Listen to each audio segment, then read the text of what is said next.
મિત્રો, આવી બીજી અનેક યમ્મી અને ટેસ્ટી રેસિપીઝ જોવા માટે ગુજરાતી રસોઈ ચેનલને સબસ્ક્રાઈબ કરશો અને બાજુમાં આપેલા બેલ આઇકોનને પણ ક્લિક કરશો, જેથી કરીને મારી નવી રેસિપીઝના નોટિફિકેશન તમને ઓટોમેટિકલી આવતા રહેશે. હાલો ફ્રેન્ડ્સ, તમે મુંબઈ ગયા હશો તો ત્યાં મુંબઈના વડાપાવ તો નક્કી ખાધો હશે. આ મુંબઈના વડાપાવ કેવી રીતે બનાવવાના એની રેસીપી આજે આપણે બનાવીએ. તો ચાલો વડાપાવ માટેનું સ્ટફિંગ તૈયાર કરીએ. આ માટે સૌપ્રથમ કઢાઈમાં તેલ ગરમ થાય ત્યારબાદ 1 ટીસ્પૂન રાઈ,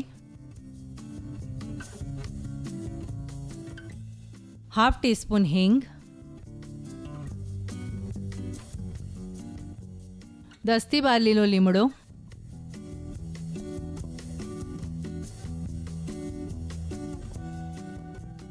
અને 2 ટીસ્પૂન આદુ અને લીલા મરચાંની પેસ્ટને તેલમાં નાખીને થોડી સાતળી લઈશું.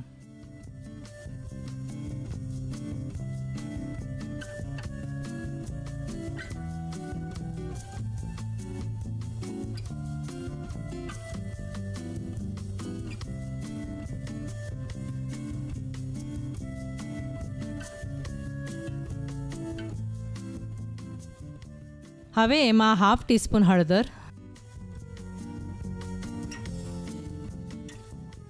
અને થોડા ઝીણા સમારેલા લીલા ધાણા નાખીને હલાવી લઈશું. આ રીતે વઘારમાં લીલા ધાણા નાખવાથી બટાકાવડાનો ટેસ્ટ ઘણો સરસ આવશે. તમે એકવાર જરૂર ટ્રાય કરશો. પછી તેમાં 8 થી 10 બાફેલા અને મેશ કરેલા બટાકાને આ મસાલામાં સારી રીતે મિક્સ કરી લઈશું.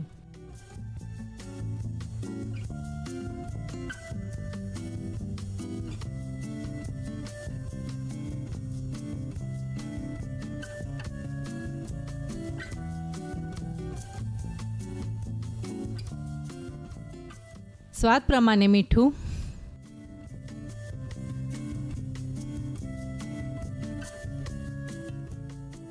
અને 1 લીંબુનો રસ નાખીને આ બટાકાને 2 થી 3 મિનિટ કૂક થવા દઈશું.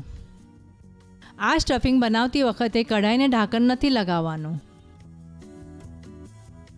બટાકાવડાનું સ્ટફિંગ બનાવીને હવે તૈયાર છે. હવે આ સ્ટફિંગને થોડું ઠંડુ થવા દઈશું. આ સ્ટફિંગ ઠંડુ થાય છે ત્યાં સુધી આપણે આ બટાકાવડા માટેનું ખીરું તૈયાર કરીશું. ખીરું બનાવવા માટે એક બાઉલમાં 2 કપ ચણાનો લોટ, હવે એમાં 1/2 ટીસ્પૂન હળદર,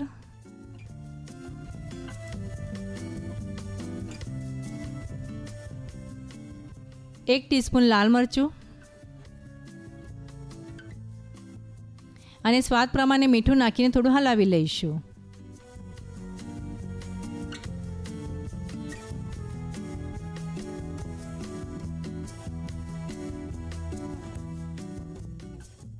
થોડું પાણી નાખીને ખીરું તૈયાર કરીશું. આ ખીરું થોડું થીક રાખીશું. મિત્રો, આ લોટમાં આપણે ધીરે ધીરે પાણી નાખીશું, જેથી કરીને આપણું ખીરું પ્રોપર તૈયાર થશે. અને ખીરાને વ્યવસ્થિત હલાવીશું, જેથી કરીને ચણાના લોટના લમ્સ નહીં પડે. આ પ્રમાણે ખીરું તૈયાર કરશો. હવે કઢાઈમાં થોડું વધારે પ્રમાણમાં તેલ ગરમ કરવા માટે મૂકીશું. તેલ ગરમ થયું છે કે નહીં એ ચેક કરવા માટે તૈયાર કરેલા ખીરાનો 1 ડ્રોપ આ તેલમાં નાખીશું. જો આ ડ્રોપ તરત ઉપર આવી જાય તો સમજી લેશો કે આપણું તેલ સરસ ગરમ થયું છે. હવે તમે બટાકાવડા કરી શકો છો. તૈયાર કરેલા સ્ટફિંગમાંથી એક મીડિયમ સાઇઝનો ગોળો તૈયાર કરીશું. આ ગોળાને ખીરામાં ડીપ કરીશું. જો તમને હાથની મદદથી ફાવતા હોય તો તમે હાથના મદદથી પણ બટાકાવડા કાઢી શકો છો, પણ મેં અહીંયા ચમચાના મદદથી બટાકાવડા કાઢ્યા છે. આમ કરવાથી બટાકાવડા સરસ કવર થઈ જશે.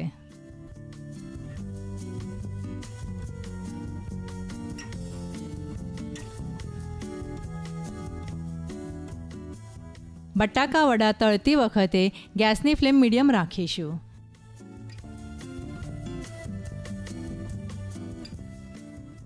હવે ઉપરથી થોડું તેલ નાખીશું.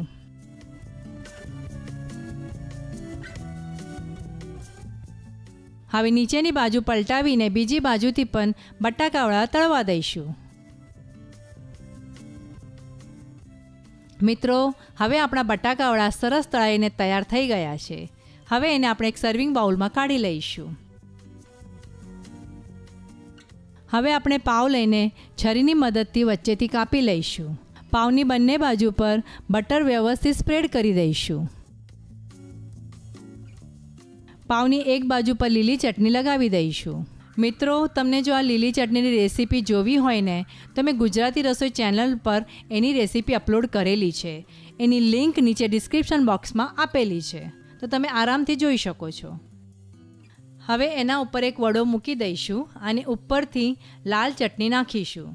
જો તમે તીખું ખાવાનું પસંદ કરતા હોય તો આ ચટણીનું પ્રમાણ વધારે ઓછું કરી શકો છો. આ ચટણીની લિંક પણ નીચે ડિસ્ક્રિપ્શન બોક્સમાં આપેલી છે. મુંબઈનો ફેમસ વડાપાવ બનાવીને તૈયાર છે. મિત્રો, આજે જ આ રેસીપી જોઈને ઘરે ટ્રાય કરો અને જો તમને આ રેસીપી ગમી હોય તો લાઈક કરો અને શેર કરવાનું ભૂલશો નહીં.